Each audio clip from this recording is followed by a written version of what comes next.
Welcome back to Perplex Daily. I'm Aaron. In today's episode, we have a lot to cover. It looks like Multicoin Capital may have sold some of their Hyperliquid. I have some things to say about the recent interview with the Lighter founder and also some things going on with Pump Fund and more. But let's get right into it as we do always. The price of Hype right now is trading around 58 bucks. It is getting sold off. We're going to talk about why later in this video, probably in a couple minutes. Sitting around 58 bucks. And it's going to be a test now to see, will it stay in this range?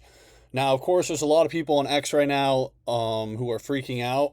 Not really freaking out, I would say, but I guess a little bit concerned. And my kind of response is, if you are a long-term believer in the tokenization, RWA, perpdex scene, then you will just look at this as a gift. You know, once again, this is Hyperliquid and Lighter. I look at something as multi-year. I don't look at it as, I don't day trade it. Maybe you do.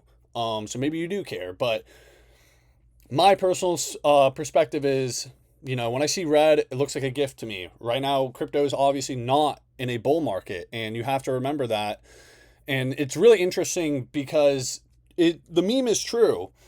Everyone just chases green candles, and then as soon as they see some red, they freak out. And, you know, of course, you actually want to buy in the red, and then you want to sell in the green versus chasing green and then selling in the red or whatever. But anyways, you can do whatever you want. And Lighter is looking really, really strong, actually.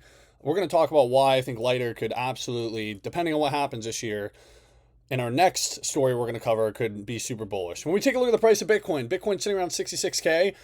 Honestly, and I've been saying this on Twitter, and once again, we don't know where this is going to go. I really do think it's probably more likely that we dump down to 50 to 45 range later this year, then this is the beginning of a new bull market. We have not seen the 4-year cycle thesis been invalidated yet. So the last 3 cycles, we saw the same thing play out. And I don't see any reason why it wouldn't play out again. Okay. Now there has been, you know, some pushback. Oh, the institutions, oh, this and that. I'm just going to wait to see. I don't know where the price is going. It could be the beginning of a new bull market, but I personally think later this year, it's going to dump lower, and then we'll probably have a real true crypto bull market. At least my thesis is somewhere it starts probably late 2027, like a year, like 16 months from now. Could be wrong, as always. But anyways, let's go to our first story.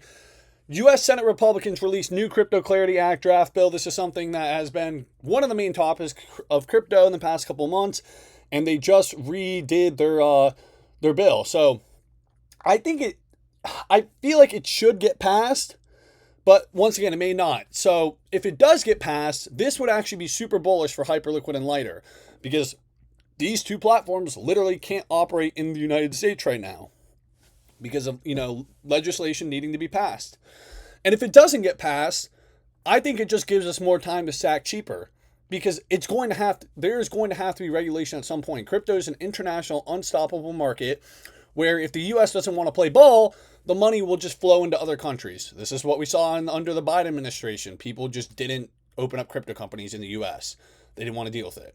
So I think even if it doesn't get passed, it gives us more time to stack cheap. And if it does get passed, great.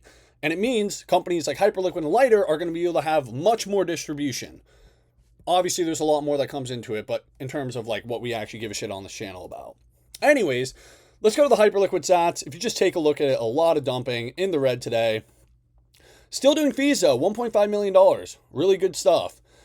Overall, I'm really not too worried. Like, yeah, some people are dumping the price, and I know everyone just wants number to go up 24/7, but the fundamentals keep getting better. The open interest keeps getting higher. The TVL keeps getting higher.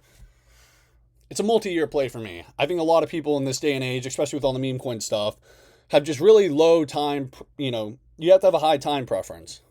Truthfully, you got to be patient. And take a look at this. This is kind of the smoking gun of what happened. Of course, there's multiple different Twitter posts that say multiple different things, but take a look at this. Multicoin Capital appears to be taking profits on $36 million worth of hype, bought around $30 5 months ago. 6 hours ago, Multicoin Capital deposited $23 million into Coinbase. Profit is around $18.5 million. And these are the same guy who made this article we covered on the YouTube channel probably about a month ago.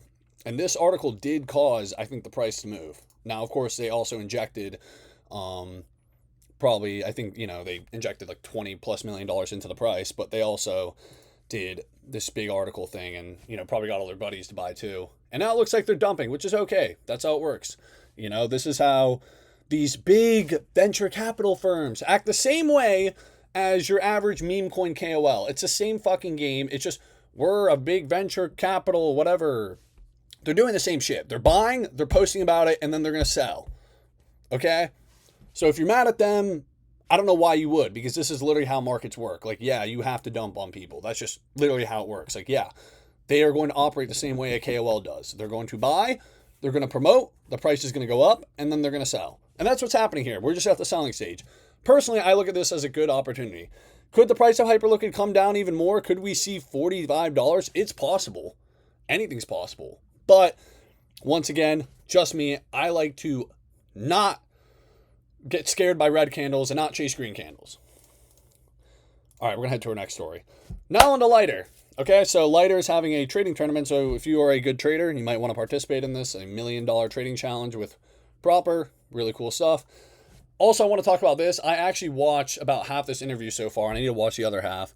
The Lighter founder went on this podcast called 1000X the other day, and it's actually a super good podcast. I highly recommend it, but just to kind of emphasize and let you guys know how connected he is. And I honestly didn't even know this till I watched the podcast. I knew he was connected to the Robinhood founder and had a history with Joe Lonsdale, one of the founders of Palantir, and all this other shit. But I did not realize he went to the same high school as the founder of Robinhood. Okay? Which is huge. These guys go back to when they were like 15 years old. So they've known each other for a very long time. The Robinhood founder and the founder of Lighter.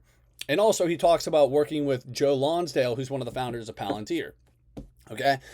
Pretty big stuff. And also he just, talks about his work at Citadel and stuff. But the whole point of me telling you this is because a lot of this game, when it comes to business in general, is... And Andy from Roll Up Podcast, he had a great term for it. I don't know if he's the one who came up with this term, but I really like it. It's called a distribution wedge.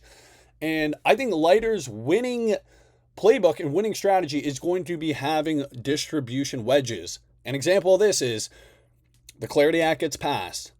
Perp dexes are now allowed to operate legally in the U.S. and customers all across the U.S. can use them. Imagine every single Robinhood user, which is like damn near everyone under the age of 30, being able to trade perps right on the Robinhood app. And that back end is Lighter. That's a distribution wedge. It allows them to get this whole group of people that have this app and nobody can touch it. And I think that's going to be the story of Lighter. I think Lighter is going to get a lot of big partnerships based on their investors and who Vlad knows. And that's going to allow them to continue to grow more and more users. But of course, in order for those things to really, truly play out, there needs to be clarity passed. So it could take, unfortunately, there is a scenario where the whole Lighter thesis takes a lot more time to play out. And I think even regardless if it passes, it's going to take years. Like, this is not a meme coin.